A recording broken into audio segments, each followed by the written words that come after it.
Would you rather be a normal person living in the Invincible universe or a normal person living in Gotham City? I don't know about you guys, but the answer is very clear. I'm living in Gotham. Now, on face value, everyone's going to say, well, Gotham's a terrible place to live.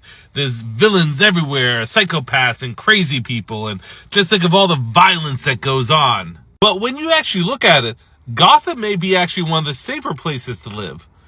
Allow me to explain. Now, while there's no official canon number, generally speaking, Gotham's population is anywhere from 9 million to 12 million, depending if it's the comics, animated continuity, movie continuity, so on and so forth. So let's just round it out to about 10 million. In Detective Comics, issue number 999, when reflecting on his time as Batman, we get an actual number of how many homicides or murders happen in Gotham per year. At the time of this comic, it is 182 Gotham citizens murdered this year. And as we find out from both Robin and Alfred, that number has gone down every year since the debut of the Batman.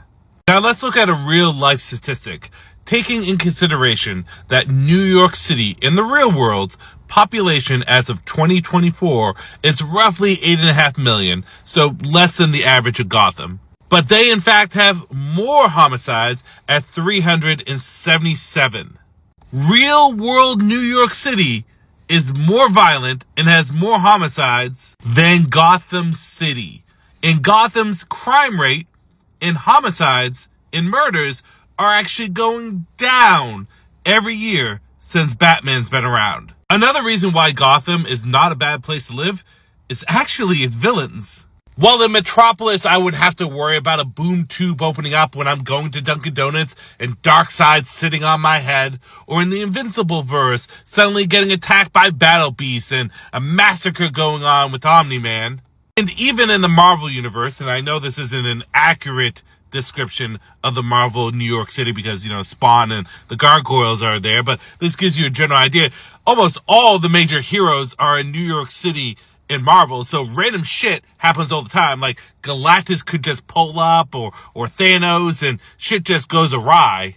Gotham City's villains are actually very predictable on what territories they have. So if you want to avoid contact with individuals, for the most part, just avoid the territories that they tend to reside in. Sure, a random attack can happen anywhere, but that's true for any location. But with Gotham, it's a little bit more predictable. If you don't want to deal with Penguin and all of his crimes, stay out of the area of the Iceberg Lounge. And sure, a Joker attack can happen anytime, anywhere.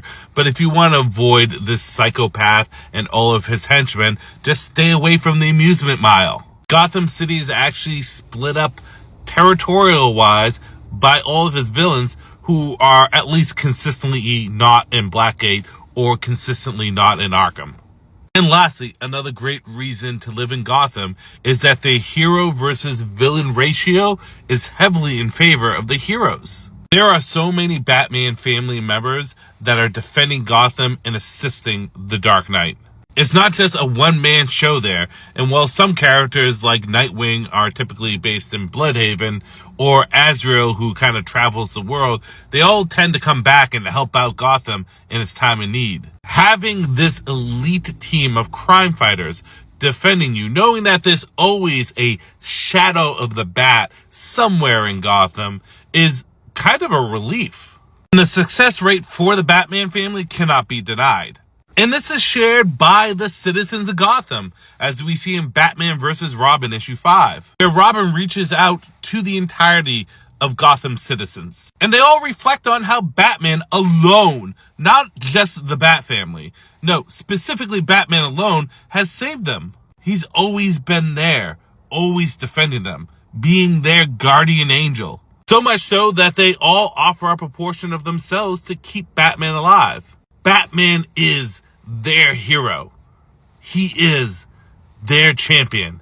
He is their guardian. So if the citizens of Gotham are willing to do that for their hero, it just shows the confidence that they have in the Dark Knight and the Bat family.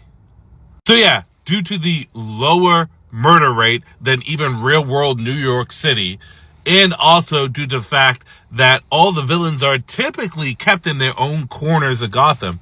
And due to the fact that we have the Bat family, yeah, I'll take Gotham over the Invincible verse. Hell, I'll take it over New York City and Marvel.